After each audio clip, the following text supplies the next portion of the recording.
LOKI Basecamp FALCON. Begun looking for a truck camper, which is essentially a minimalistic home that sits in a truck bed.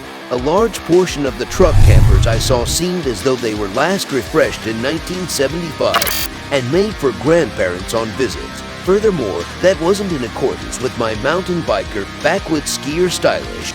The headquarters sits inside a truck's bed. Eliminating the rear end is superfluous as there's no shade. As a matter of fact, the truck's rear end capabilities as a back deck and top step for getting into the camper and for hanging out. At the point when the back end is up and the truck is locked, it twofold locks the camper. The camper's hardcore indirect access additionally locks. The sides of the headquarters have round, vertical rails for lashing stuff like surfboards and skis. However, that stuff can likewise go on the rooftop. On the Hawk I drove, the rooftop had aluminum boards and a rooftop box. The boards were durable enough for me to walk on. In the first part of the day, I drank espresso on the rooftop. In the early evening, I tasted an IPA up there while watching the dusk.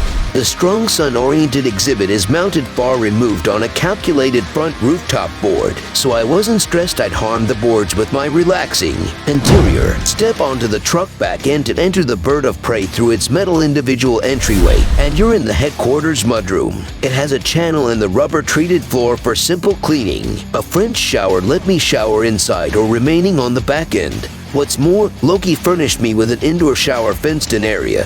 However, I didn't shower in that frame of mind because of a paranoid fear of wetting the lounge chair or bed. Over the taxi is a sovereign-sized bed with a sectional sleeping cushion. At the point when I flipped one segment on top of the other, I could tie stuff to the bed's open aluminum outline. Patterns in the casing were straps for gear. They additionally oversaw body dampness from resting without the requirement for an underbedding layer for wind current. LOKI put the kitchen on the left half of the camper. It incorporates a sink with a marine-style spigot that folds down under a glass sink cover for movement, as well as kitchen cupboards for capacity. Rather than an oven, LOKI gives a module enlistment cooktop. There's lots of counter space. When I wanted even more counter space, I moved a small table from in front of the couch, which is on the right side of the camper, to the kitchen. Set up close to the kitchen, the table likewise worked as a second versatile office space.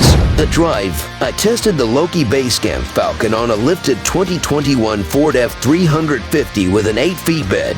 The camper looked tippy in the truck bed, but with the airbags properly inflated, I barely knew it was there, including when I drove to a camp spot on a 4th-class road with the vehicle fully loaded with water and gear. In high winds, I suspect that I would feel at least a little buffeted because the camper is so high. Room for improvement. LOKI concurs that there's opportunity to get better in the back lift, and they're dealing with it. In an ideal world, the trapdoor would lift past 90 degrees to feel all the more completely open. Since I tried the camper, LOKI upgraded admittance to the gray water tank. LOKI Basecamp FALCON specs. The camper weighs around 1,200 pounds for a 5-feet bed unit and 3,000 pounds for 8-feet bed unit dry. LOKI is chipping away at making it lighter. The headquarters is particular, so purchasers can improve every one of the parts and pieces during the build-out, as well as move a large number of them around during use. The unit I tried had a sovereign-sized bed and a lounge chair bed. I could add a capacity space over the lounge chair, change the seat close to the sink to a capacity zone, and put the extra under the truck so there's all the more land on the back hatch for gear capacity.